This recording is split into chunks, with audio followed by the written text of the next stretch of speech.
very much, Pak Tom, for many insights that you have given. It sets the stage for me to say that, Indonesia, probably, Pak Tom, that's the only thing I disagree with what you have said earlier. Indonesia is not an emerging economy. I believe that Indonesia is a country that's going to re-emerge into its peak of glory as Nusantara. Large and young population and a growing economy. Otherwise, I would not have come here 3 years ago, because I come from a very small island country of Singapore, a small population of just over 5 million people. And at that point in time, I was told by your president that every year, Indonesia produces one new Singapore, as in the number of people growing into the middle class. So 3 years ago, I decided to set up operation in Indonesia, besides that we are also in India and in China. 3 years on, I believe today that to reshape Indonesia's economy, it requires the kind of innovation that changes the game, not your ordinary, innovative innovation. Good morning, ladies and gentlemen. Let me just begin by picking up a few lines that Bapak Tom Lembong has mentioned. I learned something new today, which is called populist investment. I'd like to share with you a little bit of what we do later. I also learned the spirit of Indonesia is dare to try. So I'm allowed to fail a few times here. Back in the small island country of Singapore, it is bad news to fail. I learned about there's huge fortune at the bottom of the pyramid. And there are 25 million farmers, the 10% of Indonesian population at that bottom of the pyramid. I would like to prosper from that sector. Recently, I come across an opportunity with the University Gajah Mada. They have a tremendous initiative called DESA, which is Digital Extension Supporting Agriculture. We met at my home in Singapore, and I realized that today, 15,000 farmers are connected with smartphone, 115,000 are on SMS. I came up with one idea. Why don't SIXCAP sponsors 25 million smartphones and make it free for every farmer?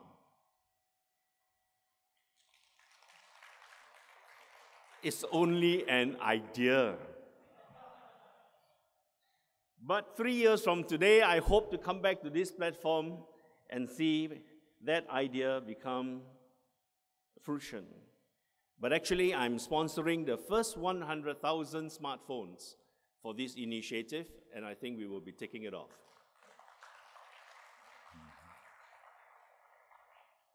I'd like to thank you and Indonesia for receiving me and SIXCAP so warmly. This is the third year that SIXCAP is the principal partner of the Indonesian Economic Forum. And it shows that we value this opportunity with Indonesia. In fact, next week I'll be back again with my team in Jakarta, because we are the principal sponsor of CNBC's 15th Asia Business Leaders Award. Now that Pak Tom has left, or is about leaving, he was talking about Davos, and I think he's correct that the elite should not look at going to Davos as, as a prize. But actually, I am sponsoring CNBC in Davos in January 17 to the 20th, 2017 in January. And I've also invited our partner, University Gajah Mada, to join me there, and there's a large delegation of about 50 people from Indonesia and Singapore at Davos. But we are going to Davos to make a statement that is different. I owe this opportunity to my good partner, Pak Shuro Bambang Solisto, who was a former chairman of Kadin. A few years ago, he invited me to partner him to come to Indonesia and promised me an exciting journey. Pak Shuro, thank you very much. I never regretted the journey. He was a good mentor. As you can see, he is one generation older than me. And, it's a very good mentor, guided me as to what are the do's and don'ts in Indonesia. And 3 years on, we have found ourselves a very good partner in Indonesia, and that's in the Gajah Mada University. Thank you, Ibu Rector, for partnering us and helping us make a little impact in this country that we have come to. Driving innovation that we are talking today, I don't believe that we can make incremental changes anymore. I believe that game-changing innovation is needed, the kind of innovation that must be responsive and responsible. Responsive is about being very focused on the needs, in this case, Indonesia. Responsible is about making a meaningful contribution to the Indonesian society. That is foremost in the mind of myself, my team, and SIXCAP. I passionately believe that business should be more than profitable. I believe business and innovation should make a lasting and positive impact. And I think it is in this spirit that we found ourselves a good partner in University Gajah Mada. I don't believe in corporate social responsibility programs. I believe that the best run businesses and the truly sustainable innovation are socially responsible businesses. I also believe that successful companies of the future must democratize wealth and prosper their customers, not just the shareholders and the owners. I believe we are living in an era where the customer finally comes ahead of shareholder interests. Social impact will be the new KPI, and that's what we set for ourselves as SIXCAP. I want to share with you about our partnership with University Gajah Mada as a testimony of what I have just said. This sense of responsiveness and responsibility is what drives us in this partnership. Let me just share with you the partnership. This was in our little conference room in Singapore. This is our office 8 in Jakarta. The business model of Six Capital, which I have shared about in the last 3 years on this platform, is essentially quite difficult to understand. Because Pak Shuro and I has been to DBKM, where Pak Tom comes from, 3 times to explain to them in person what we are doing.